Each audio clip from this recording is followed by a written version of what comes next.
पास के जंगल में एक जादुई चूड़ी का पेड़ था। वो पेड़ बहुत ही ज्यादा शक्तिशाली पेड़ था। उसके बारे में जंगल के किसी भी पक्षी को नहीं पता था। एक दिन उसके बारे में मीनू नाम की एक लालची चिड़िया को पता चलता है। सुनो जी, मैंने जंगल में जादुई चूड़ी का पेड़ देखा है। अगर उसकी चूड़ियों को हम बाजार में बेचेंगे तो हम अच्छे पैसे कमा लेंगे। और उसकी चूड़ियां भी जादुई हैं। उसे पहनते ही सब सुंदर दिखने लगते हैं। अरे वाह मीनू, इस तरह तो हम चूड़ियों को बेचकर अमीर हो जाएंगे। उसके बाद वे दोनों जादुई चूड़ी के पास पहुंचते हैं। अरे वाह, इस पेड़ पे लगी जादुई चूड़ियां तो बहुत ही सुंदर हैं। हाँ तो सुंदर तो होंगी ही ना। ये जादुई चूड़ी का पेड़ है। इसे पहनकर मैं तो बहुत ही सुंदर हो जाऊंगी। चलो चलो, अब जल्दी से इसकी चूड़ियों को तोड़ते हैं और इसे बाजार में बेचकर हम बहुत सारे पैसे कमाएंगे।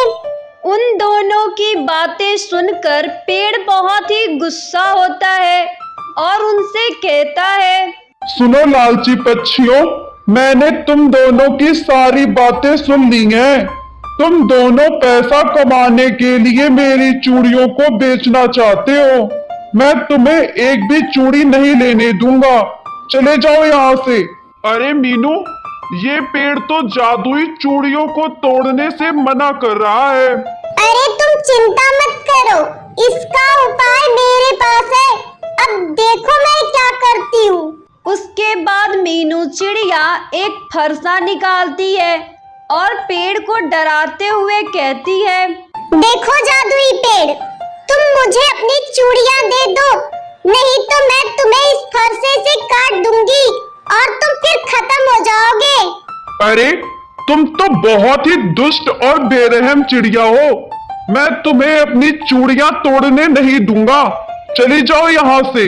देखो जादुई पेड़, मैं तुमसे आखिरी बार बोल रही हूँ, मुझे चूड़ियां तोड़ने दो, नहीं तो मैं तुम्हें इस फरसे से काट कर गिरा दूंगी।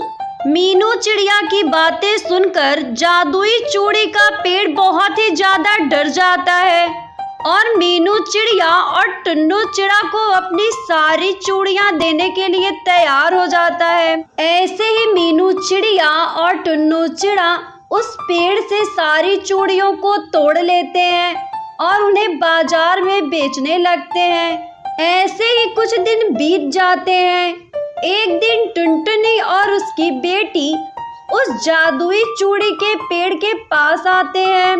हे जादुई चूड़ी के पेड़, हमने सुना है आप जादुई चूड़ियां देते हैं जो बहुत ही ज्यादा शक्तिशाली होती हैं।